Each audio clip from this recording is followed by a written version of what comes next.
Like the video, subscribe to the channel and press the bell icon for latest video update. नमस्कार विद्यार्थियों, मैं एक बार फिर आपकी सेवा में हाजिर हूँ। हमारा टॉपिक चल रहा था केमिकल काइनेटिक्स, जिसमें हम अभिक्रिया वेग के बारे में पढ़ रहे थे और सबसे पहले हम लोग औसत अभिक्रिया वेग पढ़ चुके थे। इसके बाद आज नंबर 2 तात्क्षणिक वेग। तात्क्षणिक वेग क्या होता है कि किसी क्षण रासायनिक अभिक्रिया का वेग तात्क्षणिक वेग कहलाता है। इसे कहेंगे किसी क्षण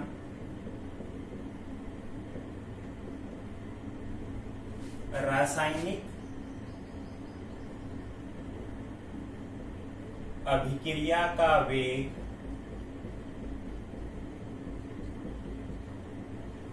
तात्क्षणिक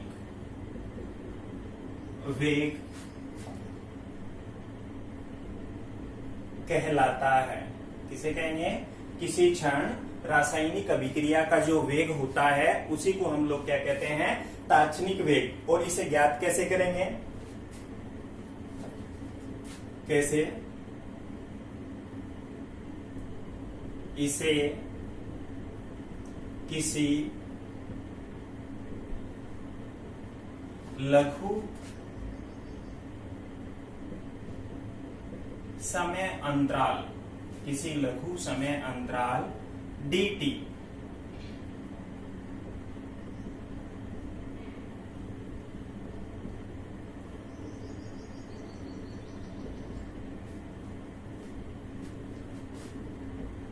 पर अभिक्रिया वेग से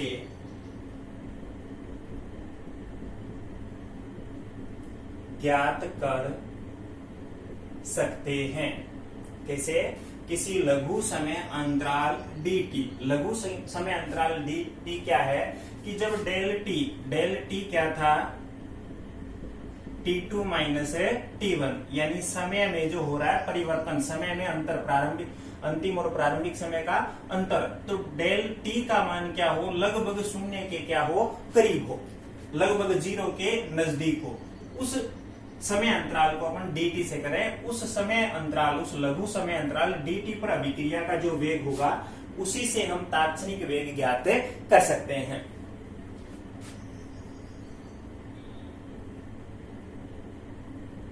एवरेज रेट ऑफ रिएक्शन, ये मैंने लिखा आर एवरेज, यानी अभिक्रिया का औसत वेग। फॉर्मूला क्या था? Plus minus del C upon del T. अब क्या करें? इस औसत अभिक्रिया वेग जो है इसमें किसी लघु समय अंतराल dt के ऊपर जो अभिक्रिया का औसत वेग होगा वही क्या कहलाएगा? तात्क्षणिक वेग। यानी ये लिमिट रख दें, इस लिमिट के अंदर इस समीकरण का अवकलन कर दें। आर इंस्टेंटेनियस यानी तात्क्षणिक वेग plus minus limit del T tends to 0 del C upon del T. इस लिमिट के अंदर जब इस समीकरण का अवकलन होगा तो तात्क्षणिक वेग क्या हो जाएगा? Plus minus D C upon D T. इस समीकरण से हम लोग तात्क्षणिक वेग ज्ञात कर सकते हैं। यहां dt क्या है? dt एक लघु समय अंतराल है। क्या है? लघु समय अंतराल, यानी जब समय में परिवर्तन क्या है? लगभग 0 के करीब है। तो dt एक लघु समय अंतराल है और उस लघु समय अंतराल के अंदर dc सांद्रता में जो सूक्ष्म परिवर्तन हुआ है वो सूक्ष्म परिवर्तन क्या है? dc। तो dt लघु समय अंतराल में सांद्रता में होने वाला सूक्ष्म परिवर्तन क्या है? dc। तो तात्क्षणिक वेग बराबर क्या हो जाएगा? Plus minus dc upon dt। और तात्क्षणिक वेग को हम लोग कैसे ज्ञात करें? तो इसके लिए हम लोग क्या कर सकते हैं कि सांद्रता और समय के बीच में आरेख खींचें। क्या करें? तात्क्षणिक वेग को ज्ञात करने के लिए सांद्रता और समय के बीच में आरेख खींचेंगे और उस आरेख पर किसी क्षण किसी बिंदु के ऊपर जिस बिंदु पर अपने को वेग ज्ञात करना हो उसके ऊपर एक स्पर्श रेखा खींचेंगे उस बिंदु पर, और उस स्पर्श रेखा के ढाल से हम लोग तात्क्षणिक वेग की गणना कर सकते हैं। कैसे देखते हैं।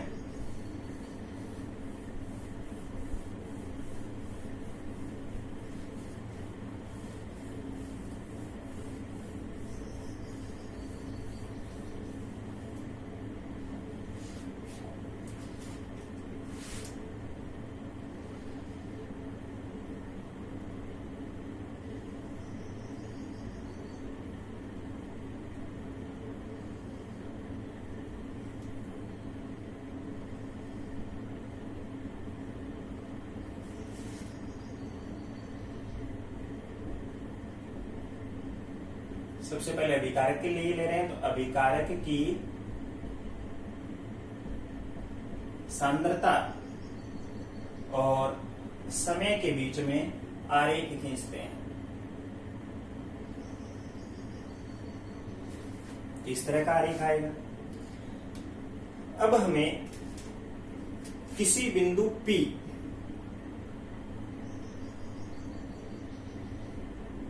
इस समय अंतराल, इसके ऊपर, ये कोई बिंदु P है, इसके ऊपर हम लोगों को क्या करना है, तात्क्षणिक वेग ज्ञात करना है। और तात्क्षणिक वेग ज्ञात करना, तो अब हम क्या करेंगे, इस बिंदु P के ऊपर एक स्पर्श रेखा खींचेंगे। ये होगी स्पर्श रेखा, और इस स्पर्श रेखा के ढाल से, इस स्पर्श रेखा के ढाल से क्या कर सकते हैं हम लोग, तात्क्षणिक वेग ज्ञात कर सकते हैं।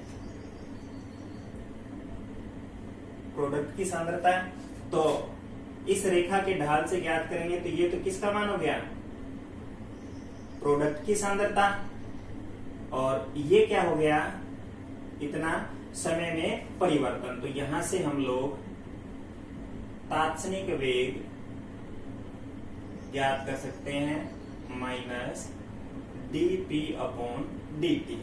और इस ढाल से क्यों ज्ञात कर सकते हैं, क्योंकि ये जो ढाल है, स्लोप का मान किसके बराबर होगा, tan थीटा के बराबर। और tan थीटा क्या होता है, लंब अपॉन आधार।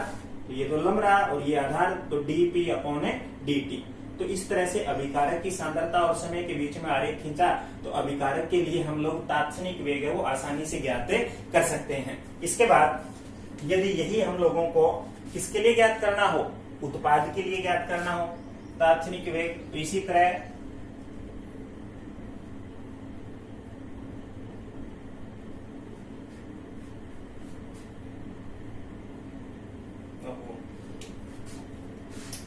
रिएक्टेंट अभिकारक था, R कर दो, dr/dt।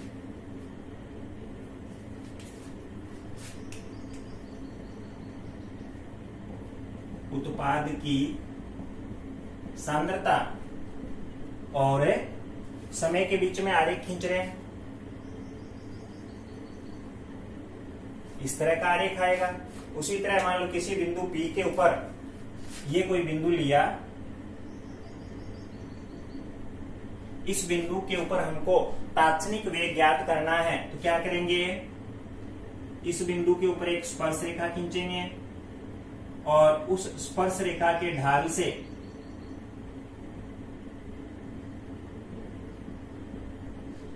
तात्क्षणिक वेग ज्ञात कर लेंगे।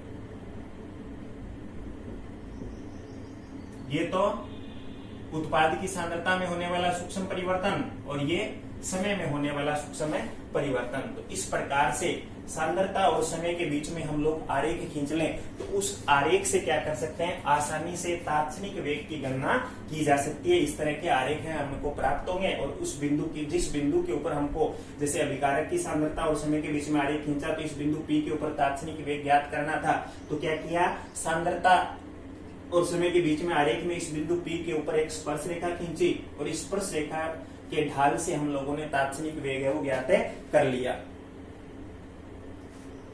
ओके,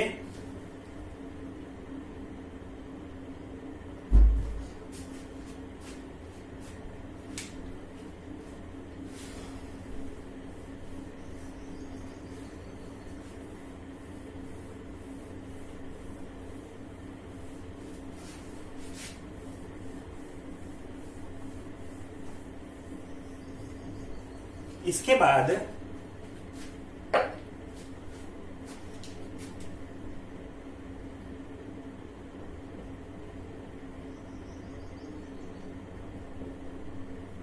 आरंभिक वेग, नंबर 3 आरंभिक वेग। आरंभिक वेग क्या होता है कि जब समय t बराबर 0 हो, समय क्या हो, t बराबर 0, उस समय के ऊपर अभिक्रिया का जो वेग है वो क्या कहलाएगा, आरंभिक वेग कहलाता है।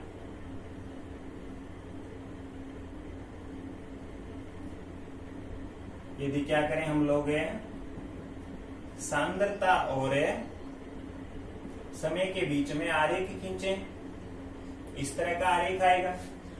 अब आरंभिक वेग क्या है, जब समय t का मान क्या हो, जब समय t बराबर हो 0, उस समय अभिक्रिया का जो वेग होगा वो क्या कहलाएगा, आरंभिक वेग।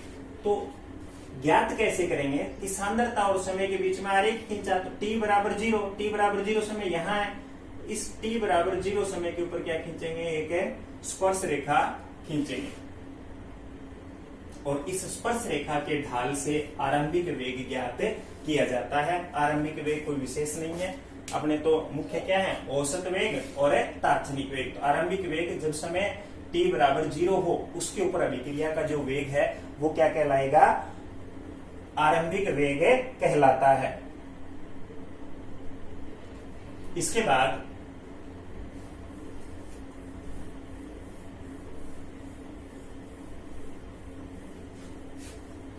नेक्स्ट टॉपिक है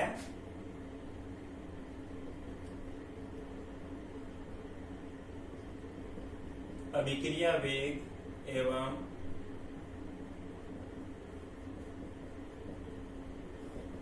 स्टाइकियोमेट्रिक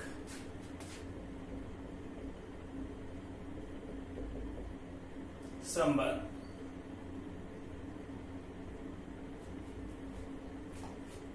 अब देखिए कि यदि क्या हो, अभिक्रिया के अंदर किसी अभिक्रिया में यदि किसी संतुलित रासायनिक समीकरण में हम लोग देखें तो उस संतुलित रासायनिक समीकरण के अंदर अभिकारक और उत्पादों के मोल क्या हो, समान हो, यानी अभिकारक और उत्पादों के स्टाइकियोमेट्रिक गुणांक क्या हो, समान हो, तो उस समय अभिक्रिया का जो वेग है, अभिक्रिया का वेग अभिकारक की घटती हुई सांद्रता और उत्पाद की बढ़ती हुई सांद्रता के रूप में व्यक्त किया जा सकता है। कैसे, एक एग्जाम्पल लेते हैं। माना a प्लस बी, इससे अपने को c प्लस डी प्राप्त होता है। तो अभिक्रिया का जो वेग है,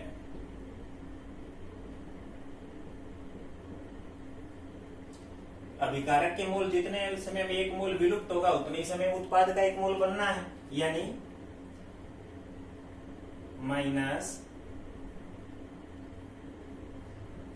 dA अपॉन dt बराबर माइनस dB अपॉन dt बराबर प्लस dC अपॉन dt बराबर प्लस dd अपॉन dt। ये तो क्या तात्क्षणिक के रूप में हो गया, नहीं तो वैसे लिख सकते हैं अभिक्रिया का वेग बराबर, ये तो तात्क्षणिक वेग के रूप में लिख दिया, औसत वेग के रूप में लिखे तो इसको लिख सकते हैं minus del A upon del T बराबर minus del B upon del T बराबर plus del C upon del T बराबर plus del D upon del T. लेकिन यदि क्या हो, अभिकारक और उत्पाद के स्टाइकियोमेट्रिक गुणांक समान ना हो, यानी अभिकारक और उत्पाद के मोलों की संख्या क्या ना हो, समान ना हो, तो उस समय क्या किया जाएगा कि अभिकारक जो अभिक्रिया का वेग है, अभिकारक की घटती हुई सांद्रता और उत्पाद की बढ़ती हुई सांद्रता के रूप में यदि अपने को व्यक्त करना है तो हम लोग क्या करेंगे कि जो स्टाइकियोमेट्रिक गुणांक हैं उनका भाग दे दिया जाता है। जैसे N2 plus 3H2 arrow 2NH3। इस अभिक्रिया के लिए अपन अभिक्रिया वेग लिखे हैं किसके रूप में? अभिकारक की घटती हुई सांद्रता और उत्पाद की बढ़ती हुई सांद्रता। तो स्टाइकियोमेट्रिक गुणांक का क्या कर दिया जाता है? भाग दे दिया जाता है। Minus del N2 upon del T बराबर minus 1/3 del H2 upon del T। Stoichiometric गुणांक क्या था? 3। तो हम कह रहे हैं 3 का क्या हो गया? भाग देंगे बराबर प्लस उत्पाद की सांद्रता बढ़ रही है तो पॉजिटिव चिन्ह 1/2 del NH3 upon del T। तो इस तरह अभिकारक की घटती हुई सांद्रता और उत्पाद की बढ़ती हुई सांद्रता के रूप में अभिक्रिया का वेग है वो दिया जाता है। एक और एग्जांपल ले लेते हैं।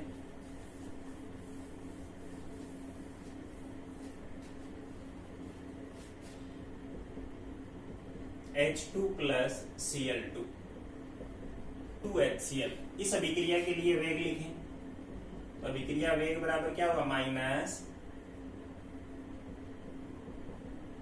Del H2 upon del T बराबर माइनस डेल क्लोरीन की सांद्रता अपॉन डेल T बराबर plus 1/2 del HCl upon del T।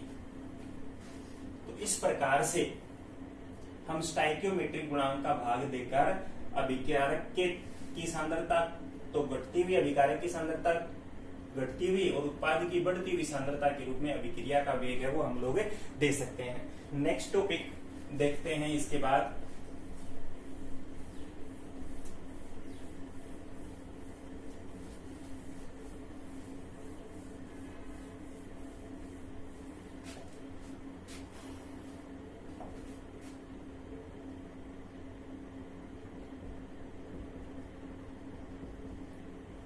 वेग स्थिरांक या वेग व्यंजक या इसी को बोल देते हैं वेग नियम। देखो, द्रव्यानुपाती क्रिया का नियम हमें ये कहता है कि द्रव्यानुपाती क्रिया का नियम क्या है? किसी रासायनिक अभिक्रिया का वेग, द्रव्यानुपाती क्रिया के नियम से किसी रासायनिक अभिक्रिया का वेग अभिकारकों की सांद्रताओं के गुणनफल के क्या होता है? समानुपाती। द्रव्यानुपाती क्रिया के नियम से किसी रासायनिक अभिक्रिया का वेग क्या होता है? अभिकारकों की सांद्रताओं के गुणनफल के समानुपाती। मान ले, माना एक अभिक्रिया लेते हैं B, इससे अपने को उत्पाद P प्राप्त हो रहा है। कैपिटल A और कैपिटल B तो है अभिकारक, स्मॉल a और स्मॉल b है स्टाइकियोमेट्रिक गुणांक यानी मोलों की संख्या। तो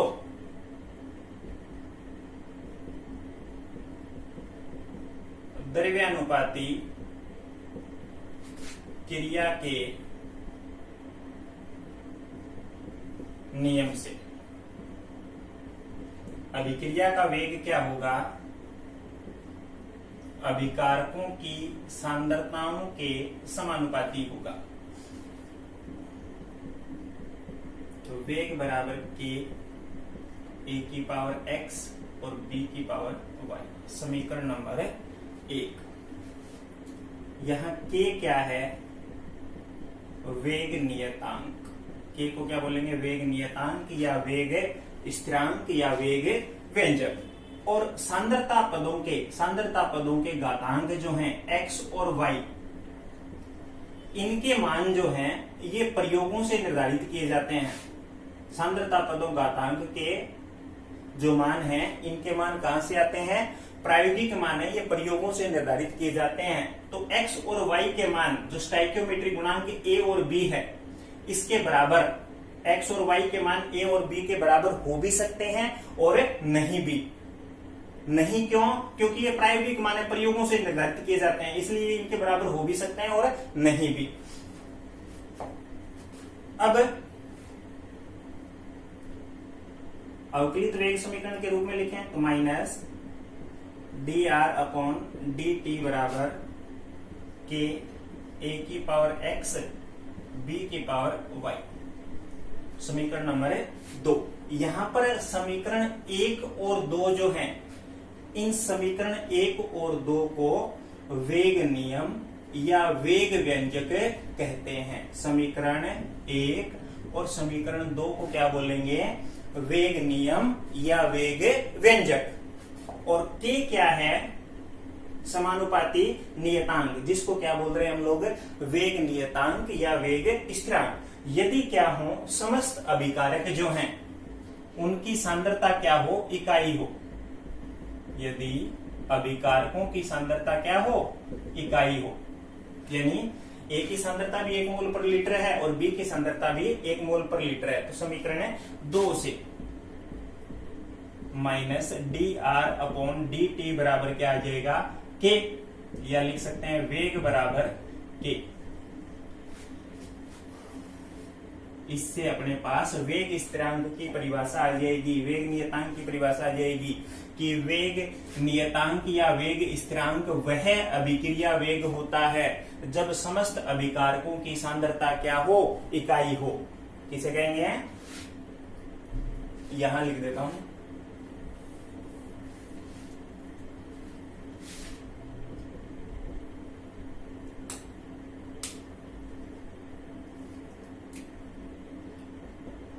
वेग स्थिरांक वह अभिक्रिया वेग होता है जब समस्त अभिकारकों की सांद्रता इकाई हो। वेग स्थिरांक वह अभिक्रिया वेग होता है जब समस्त अभिकारकों की सांद्रता क्या हो? इकाई हो। इससे आगे हम लोग नेक्स्ट क्लास में देखेंगे। Okay, thank you.